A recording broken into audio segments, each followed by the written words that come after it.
This morning when I got up and had finished having breakfast and was coming upstairs to get ready to step out the door, I walked into our bedroom about the time that Carrie's alarm was going off. And Carrie's alarm never goes off that early on a Sunday morning. And I said, "Baby, why is your alarm going off?" And she said, just without skipping a beat, "I accidentally set it." She lied to me. Just straight out, no question about it, she lied to me. And then when I'm walking into the sanctuary this morning, I see her walking up at 8:30, and I said, "What are you doing here?" And she said, "It's just a little surprise, just a little one," because I don't like surprises. I don't do well with that. I need to know what's happening. She said, "It's just a little surprise." Well, it's more than just a little surprise. It's a tremendous gift for me to celebrate with you 20 years of ordination and to celebrate, more importantly, 15 years of shared ministry. It has been an honor and a blessing to walk alongside you for these 15 years. It is amazing to me how fast they've gone, especially considering how long the first 5 years of my ministry felt. And so it was, honestly, I've told this story before. I was going to give the church one more chance, and you were it. It seems to be working out. So yeah, I'm really grateful for that. What we're going to do today is we're going to do something that really ties into what Carrie talked about, one of the things that's so important to me. And in addition to encouraging you in your own ministry, it's about this idea of reconciliation and wholeness for our world. And as we begin that conversation, I want to remind you of something that happened on June 17th, 2015 in Charleston, South Carolina. When a young white man walked into a predominantly African-American church, and he was very warmly welcomed by the members of that congregation. In fact, he spent the next hour with them in prayer, in Bible study, and in worship. And then at the end of about that hour, he stood up and he took out a gun and he shot and killed 9 people. The reason that he said he killed those people was because they had black skin. They were African American. And he didn't think that they deserved to live. For just a moment, I want you to think about someone that you know and love who has black skin, who's African American, a family member, a friend, a coworker, a colleague, a student, someone that you know and that you care about. If they would have been in the church that night, they would have been a target. If my son would have been in the church that night, he would have been a target. It wouldn't matter what their story was, who loved them or who they loved.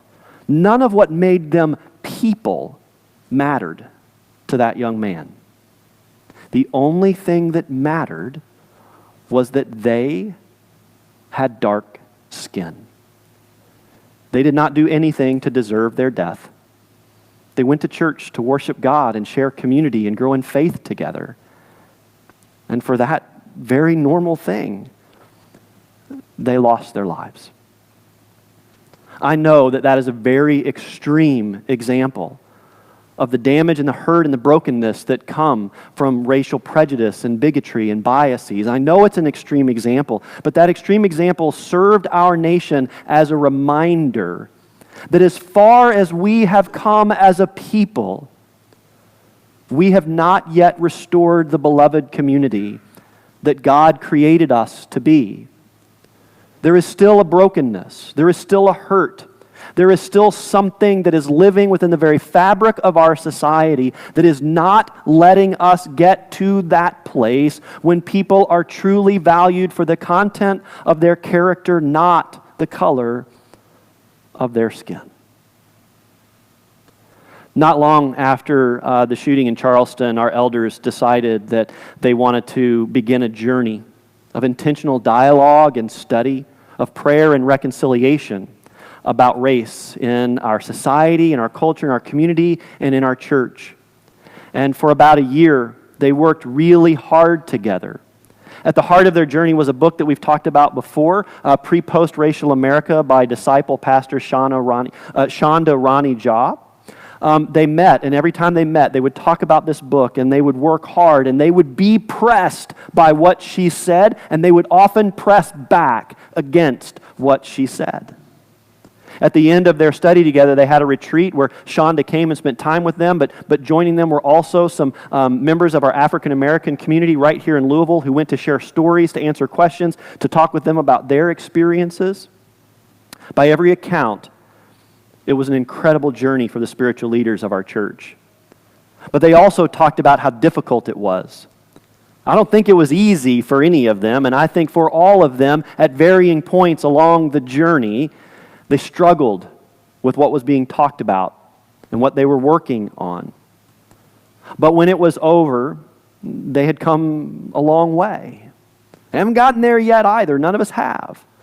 But they'd come a long way from where they were, and they decided that the journey was so important and so meaningful and so healing for them that they wanted to share it with you, their congregation.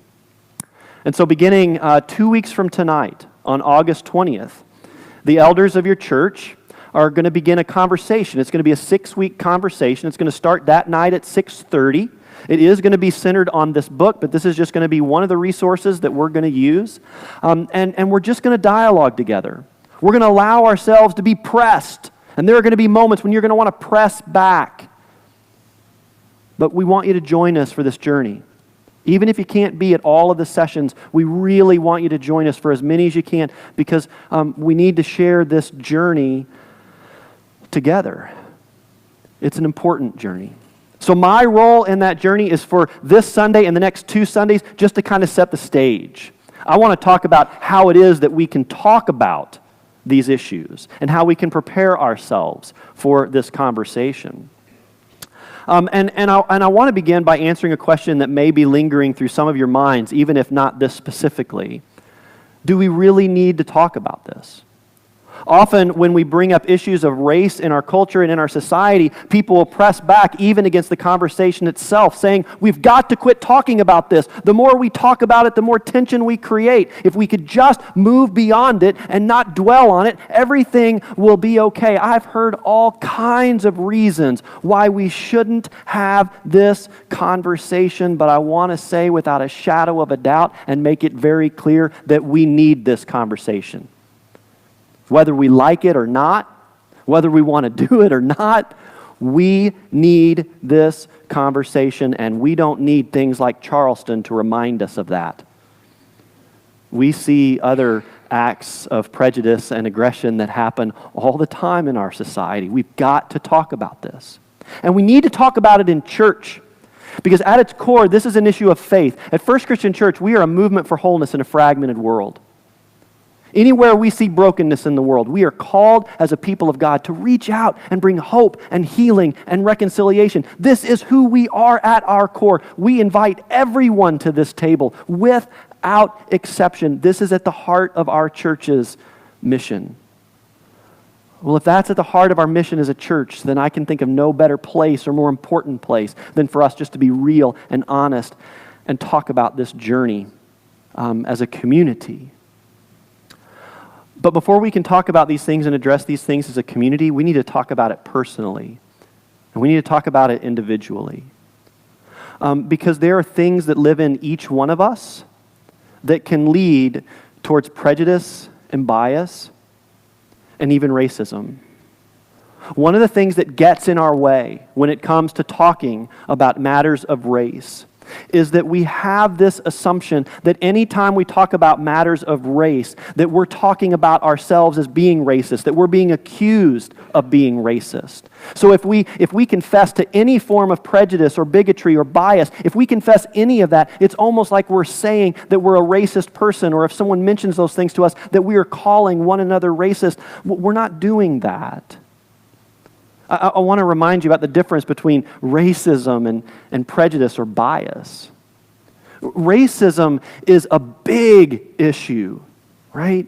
Racism is the belief that another group of people, based on their racial identity, their ethnic origins, the color of their skin, based on those things alone, that they are inferior to another group of people.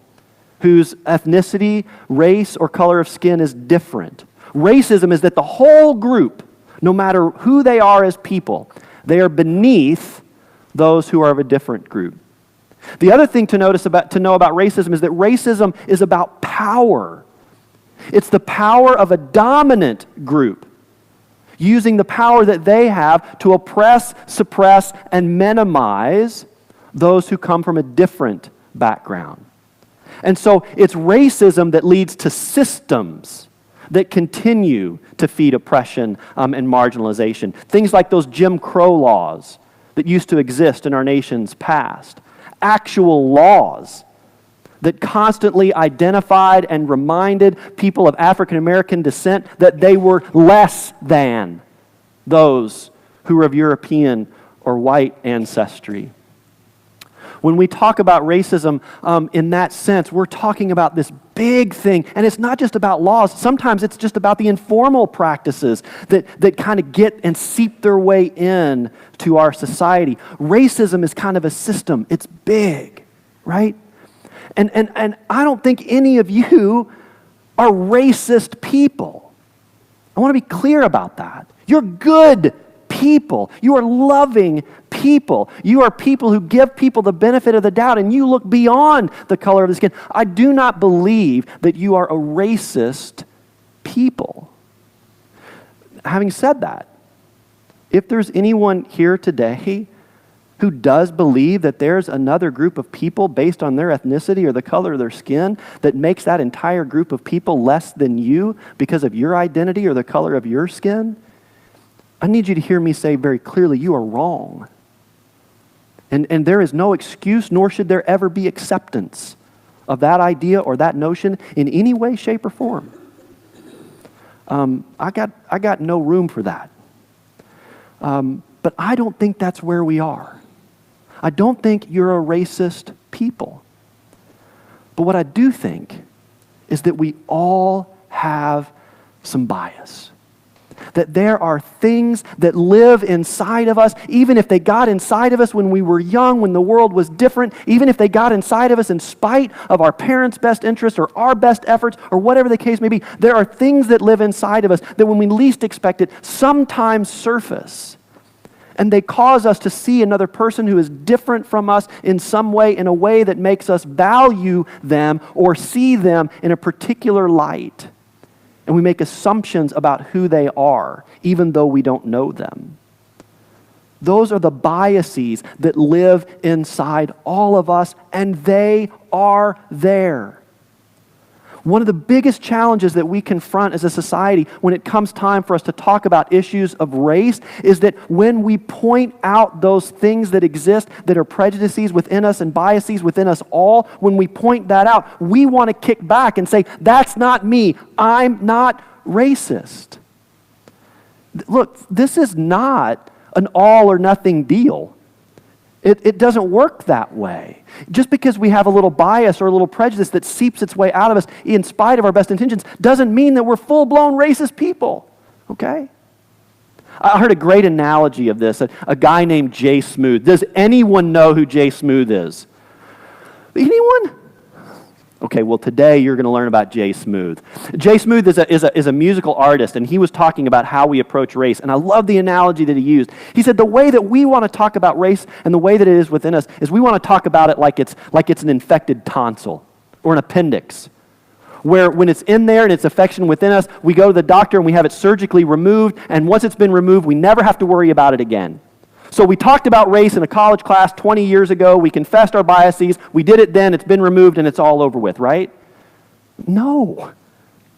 He says it's not a surgical removal that once it happens is over and done with. It's more like hygiene, personal hygiene. Let me ask you this. Has anyone here ever had someone come to you and say, hey, you got a little something stuck in your teeth? Have you ever had that experience? Where you have a little something stuck in your teeth? Someone say, yeah, you got a little something stuck in your teeth. Well, what do you do when someone says to you, hey, you got a little something stuck in your teeth?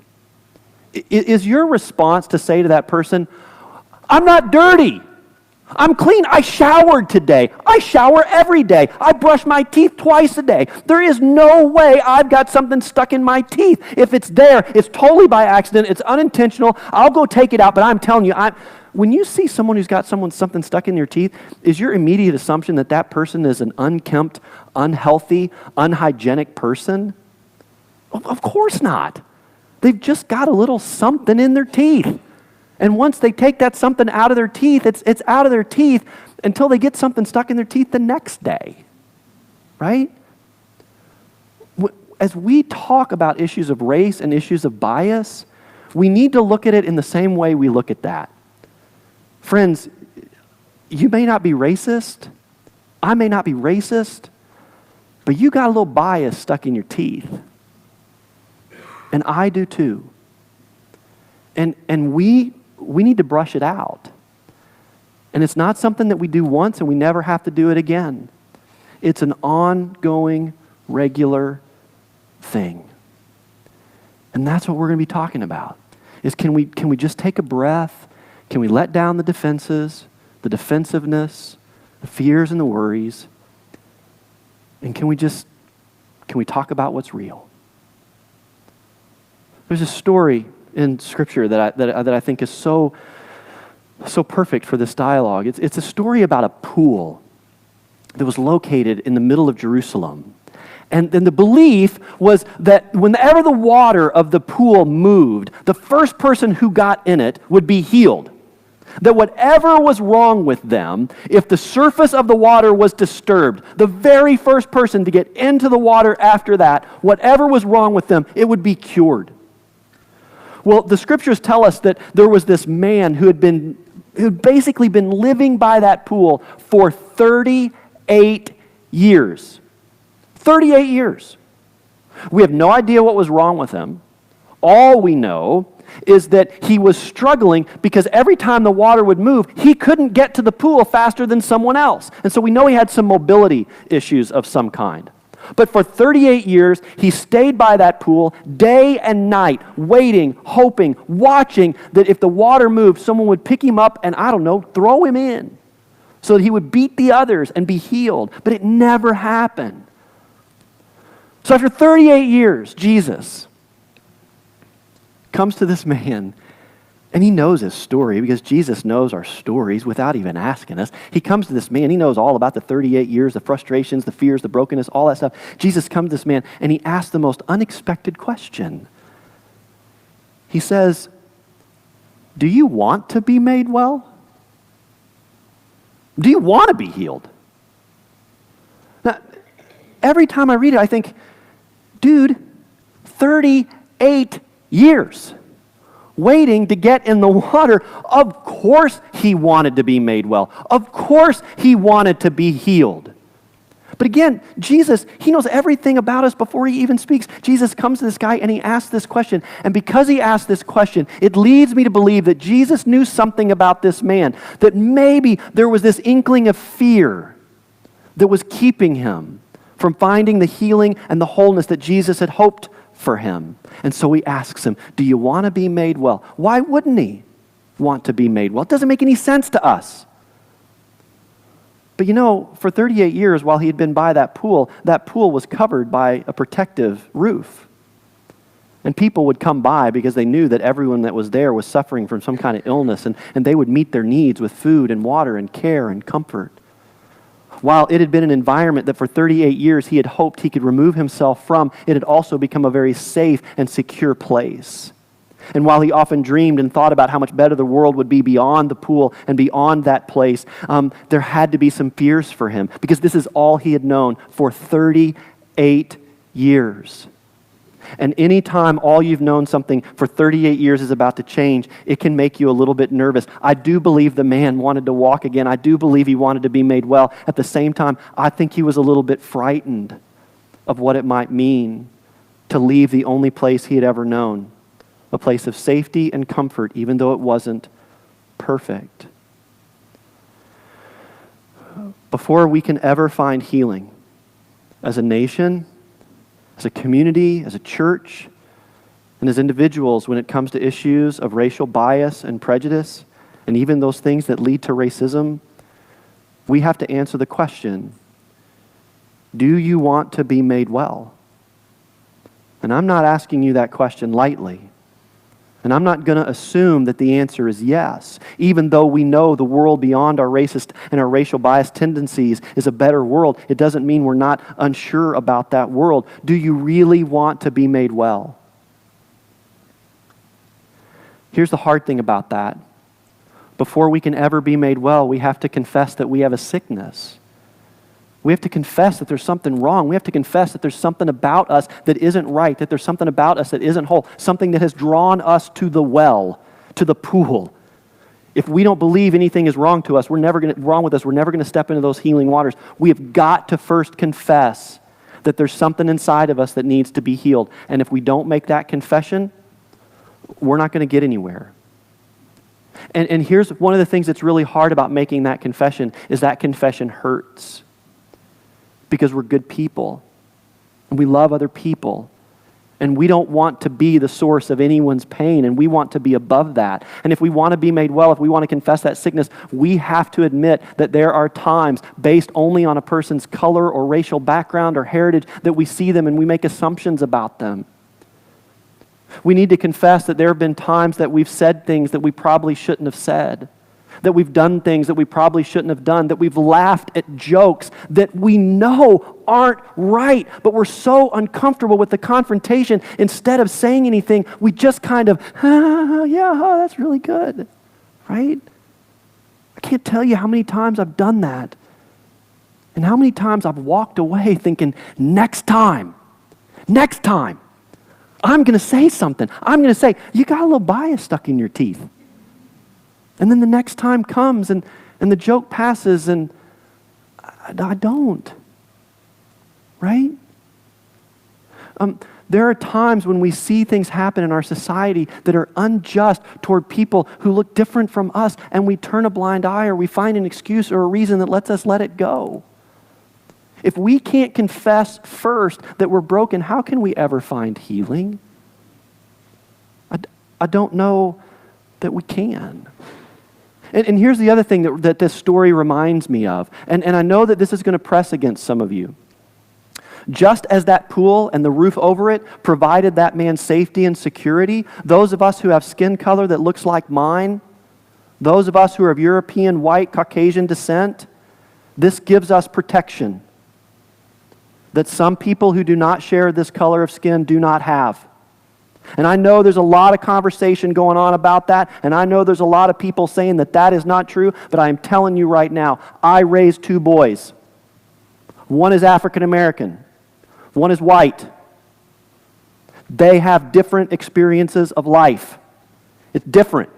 It's not the same. And here's the thing, in a year, the protection of my whiteness is not going to be able to go everywhere with my black son. We are protected by this. It gives us things that other people don't always have. And when we talk about that, when we confess that, when we admit that, one of the things that we're saying is that we want to draw other people in who don't have that protection under that sphere of protection, because we should all be safe. We should all be okay. But it's like we have this fear that if I give up any of my protections, then if anybody comes in and gets those same protections, somehow I lose mine.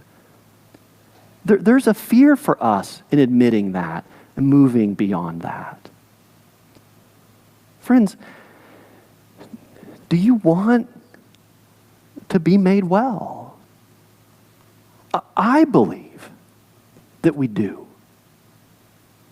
I believe that we trust that God's call of restoring the beloved community is worth every hurt, every heartache, every confession, all the hard work that we've got to do. I believe in it.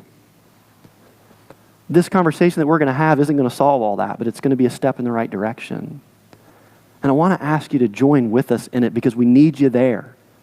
We need you to show up. We need you to be a part of the dialogue and tell us what you're thinking and what you're afraid of and what you're hoping for. We need you to be there. In the meantime, I seriously want to ask you the question. Do you want to be made well? I mean, really? Or are you just okay with the way things are? the answer to that question holds the key to where we go from here. I hope that we answer faithfully. Amen.